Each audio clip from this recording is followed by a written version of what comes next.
If you want to connect with people but don't know how, I'm going to show you 3 ways to level up your Charisma XP using Doctor Strange from Marvel. And here's the terrible point. If you don't learn Charisma, you don't just miss conversations, you lose opportunities, you get ignored at work.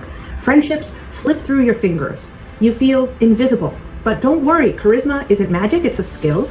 I've cracked language codes in the Army, character codes as an English teacher, and personality codes in sales, and I can help you crack this one too. Stick with me to the end because the 3 steps we'll cover today work like puzzle pieces. Each one matters on its own, but once you see how they fit together, you'll have a clear action plan for breaking free of overthinking straight from Doctor Strange's playbook.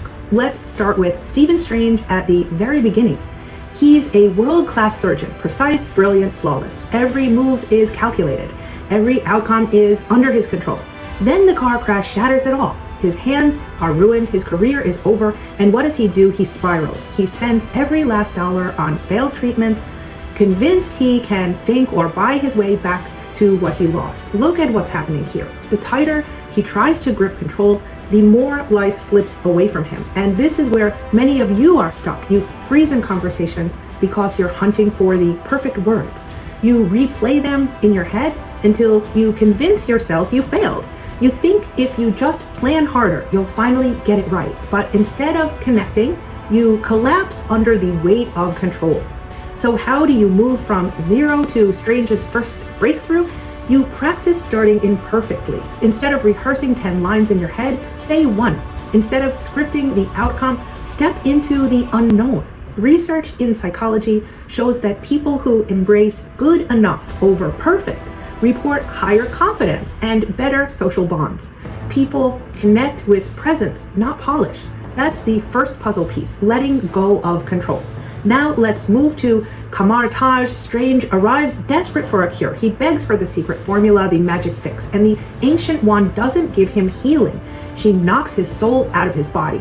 Suddenly he's flying through galaxies, colliding with dimensions, drowning in infinite realities. And here's the key. For the first time, Strange realizes his brilliant mind can't calculate every outcome. His power comes not from running every possibility, but from being here now. Watch how people respond to him after this shift. Before, he's arrogant, a surgeon, impossible to be around. After, he starts listening, he stops calculating, he leans into the moment.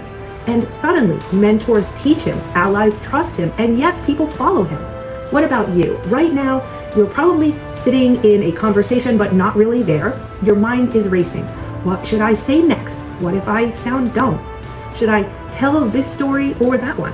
You are not connecting. You're running simulations. Here's how you go from 0 to Strange's shift. Trade calculation for curiosity. Instead of predicting the perfect reply, ask one question that makes the other person open up. If they say, I'm stressed, don't launch into your own story. Ask, what's been the hardest part? Harvard research proves that people who ask follow-up questions are rated as more likable and more charismatic. Curiosity is presence, and presence is power. That is the second puzzle piece, presence. And finally, the climax, Strange versus Dormammu. The world is ending, every spell has failed, every weapon is useless, so what does Strange do? He walks into the dark dimension and traps himself in a time loop.